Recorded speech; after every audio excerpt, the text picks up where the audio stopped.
नमस्कार विद्यार्थी मित्रांनो, ग्रो अकॅडमी या युट्यूब चॅनलवर तुमचे मनापासून स्वागत आहे। आजच्या या व्हिडिओमध्ये आपण महा-टीईटी परीक्षेसाठी लागणारे डॉक्युमेंट, बरेच विद्यार्थी मला कागदपत्रे विचारत असतात की महा-टीईटी साठी सर कागदपत्रे काय लागतात।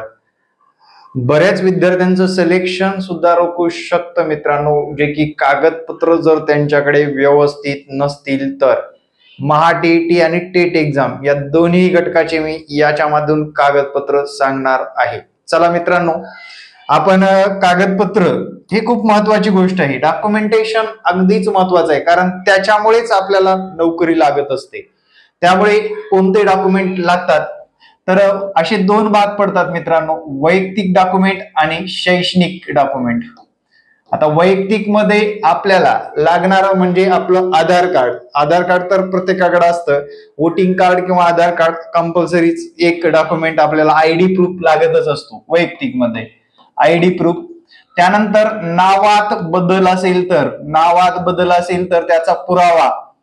नावात बदल असेल आपला, काही नावामध्ये बदल असेल तर त्याचा पुरावा आवश्यक आहे। नावामध्ये बदल, कुणाचं लग्नानंतरचं नाव असतं, लग्नाच्या आधीचं नाव चेंज असतं, वेगवेगळं नावामध्ये डॉक्युमेंट वरलं नाव आणि तुमचं वैयक्तिक नाव जे काय आहे ते एकदम ॲक्युरेट असणं गरजेचं आहे, लक्षात घ्या। त्याच्यामध्ये जर काही चेंज असतील तर राजपत्रित करून घ्या मित्रांनो।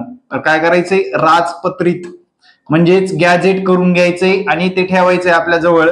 त्याच्यामुळे आपल्याला नावामध्ये जर काही चेंजेस असतील तर ते भागून जातात, कारण हा व्यक्ती आणि चुकीच्या नावाचा व्यक्ती सारखाच आहे, हे गॅजेट करायचं असतं। तहसील कार्यालयाच्या समोर किंवा ई सेवा केंद्रावर गेल्यावर तुम्हाला याची माहिती मिळून जाईल। आयडी प्रूफ, नावात बदल आणि हे जे काय आहेत वैयक्तिक डॉक्युमेंट आहेत मित्रांनो। त्यानंतर लागणार म्हणजे 10वीची मार्क मेमो आणि सनद, दोन्ही गोष्टी लागतात बरं का। 10वी मार्क मेमो आणि सनद। मार्क मेमो आणि सनदीला सर्टिफिकेट असं म्हणतात। 10वीचं सर्टिफिकेट असणं गरजेचं आहे। जे काढलं नसेल तर काढून घ्या, शाळेमध्ये ते असतं, किंवा हरवलं असेल तर डुप्लिकेट काढून घ्या। लवकरात लवकर डॉक्युमेंटेशन हे तुम्हाला आवश्यक आहे। त्यानंतर 12वी परीक्षेचं मार्क मेमो आणि सनद या दोन्ही गोष्टी लागतात, लक्षात ठेवा। आता तुमचं डीएड झालं असेल, डीएड किंवा डीएड झालेलं असेल, व्यावसायिक पात्रतेचं प्रमाणपत्र सुद्धा असणं गरजेचं आहे, प्रमाणपत्र असणं आवश्यक आहे। त्यानंतर तुम्हाला जर तुमचं ग्रॅज्युएशन झालेलं असेल, बीए बीकॉम काय असेल ते, तुमचं ग्रॅज्युएशन बीएससी काय असेल ते, त्याचं मार्क मेमो आणि सर्टिफिकेट म्हणजे दोन्ही डिग्री सर्टिफिकेट आणि मार्क मेमो तुमच्याकडे असणं आवश्यक आहे। म्हणजे लक्षात घ्या, 10वी 12वी डीएड बीए बीकॉम बीएससी त्याचे डॉक्युमेंटेशन तुमच्याकडे असणं आवश्यक आहे। त्यानंतर मित्रांनो, टेट एक्झाम देताय म्हटल्यानंतर महा-टीईटीचं जे काही सर्टिफिकेट असतं ते आवश्यक असतं, ते इथं मी सांगत नाही। महा-टीईटीचं सर्टिफिकेट, जेवढे पासिंग झालेले सर्टिफिकेट आहे ते सर्व। त्यानंतर महत्वाची बाब म्हणजे वैयक्तिक मध्ये कास्ट असेल तर कास्ट सर्टिफिकेट असणं आवश्यक आहे। जर ईडब्ल्यूएस असेल तुमचं, इकॉनॉमिकल वीकर सेक्शन ओपनच्या विद्यार्थ्यांकडे ईडब्ल्यूएस सर्टिफिकेट जे की 31 मार्च नंतरचं लागतं, दरवर्षी काढायचं असतं। जर तुम्ही यावर्षीचं काढलं नसेल तर तात्काळ काढून घ्या।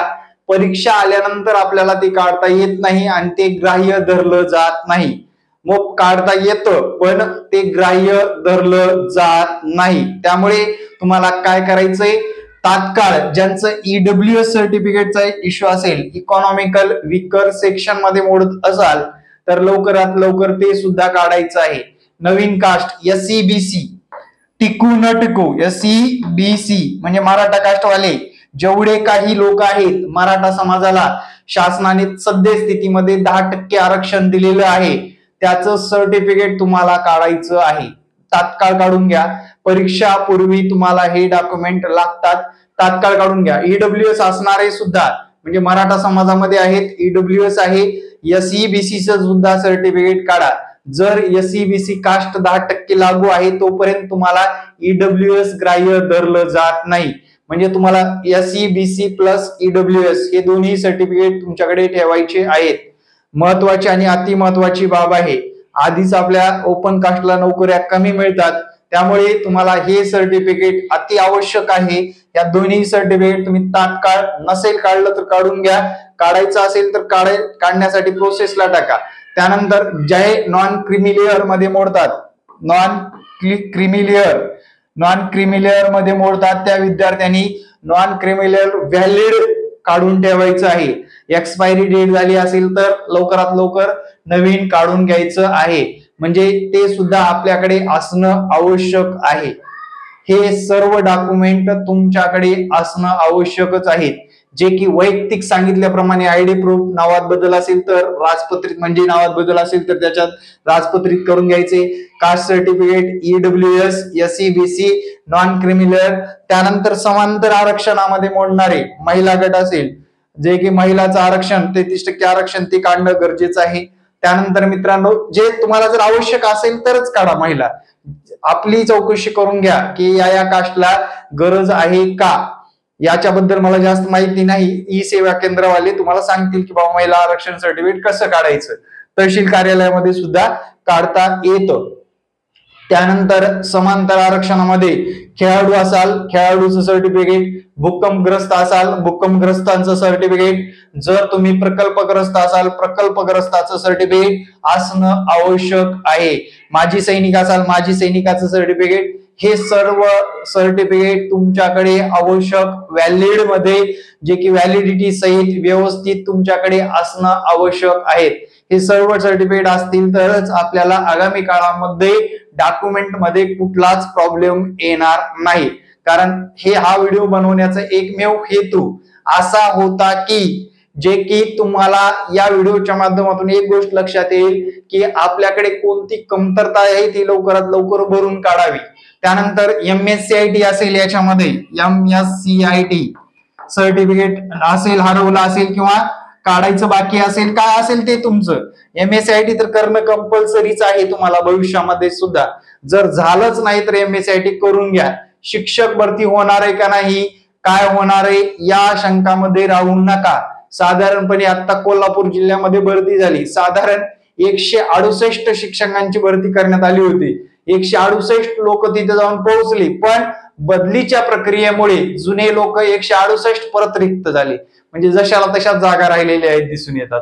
रत्नागिरी जिल्ह्यांची जर सिच्युएशन सांगितली, रत्नागिरीमध्ये 1000 साधारण 64 काहीतरी असं समथिंग आकडा आहे, 1000 प्लस जागा भरण्यात आल्या, अजून 900 जागा रिक्त आहेत, म्हणजे काही जिल्ह्यामध्ये अजून सुद्धा जागा रिक्त राहत आहेत। त्यामुळे ही प्रक्रिया समजून घेत असताना या प्रक्रियेमध्ये एक गोष्ट आवर्जून लक्षात ठेवायची आहे, तुमचं डॉक्युमेंटेशन क्लिअर ठेवणे, परीक्षेसाठी तात्काळ तयारीला लागणे आणि आगामी काळामध्ये परीक्षा होणार आहेत या आशेने अभ्यास करत राहणे कंपल्सरी। मित्रांनो, शिक्षण क्षेत्रामधील कुठलीच जागा येत्या आगामी 4 वर्षांमध्ये रिक्त राहणार नाही, सरकारचे पावलं त्या दिशेने येत आहेत, त्यामुळे या सर्व गोष्टी तुम्हाला करणं गरजेचं आहे। ठीक आहे, या सर्व गोष्टी करून घ्या, लवकर करून घ्या, तात्काळ करून घ्या, डॉक्युमेंटेशन क्लिअर ठेवा, कोणतं डॉक्युमेंट हरवलं असेल तर तात्काळ त्याच्यामध्ये चेंज करा, नावामध्ये काही चेंज असेल तर नावामध्ये चेंज करा, म्हणजे सर्व गोष्टी क्लिअर कट असतील तरच आपल्याला नोकरी स्वीकारावी लागते किंवा स्वीकारता येते।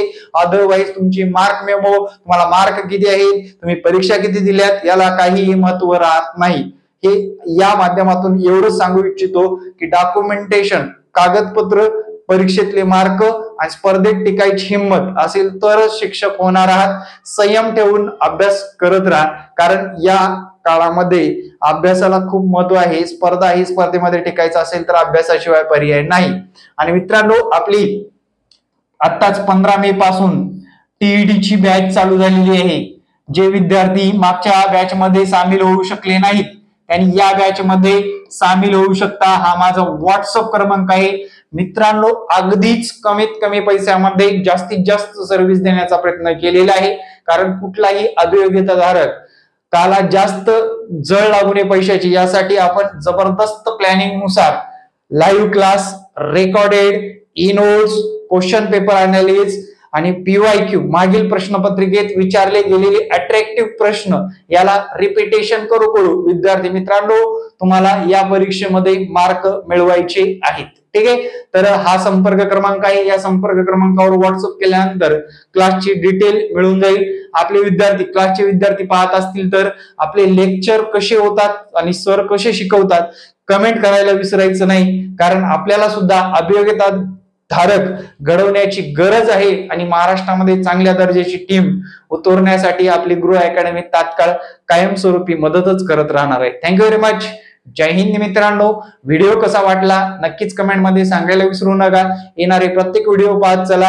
अपडेट प्लस आपण मार्गदर्शन सुद्धा करत असतो. धन्यवाद. जय हिंद, जय महाराष्ट्र. धन्यवाद मित्रांनो.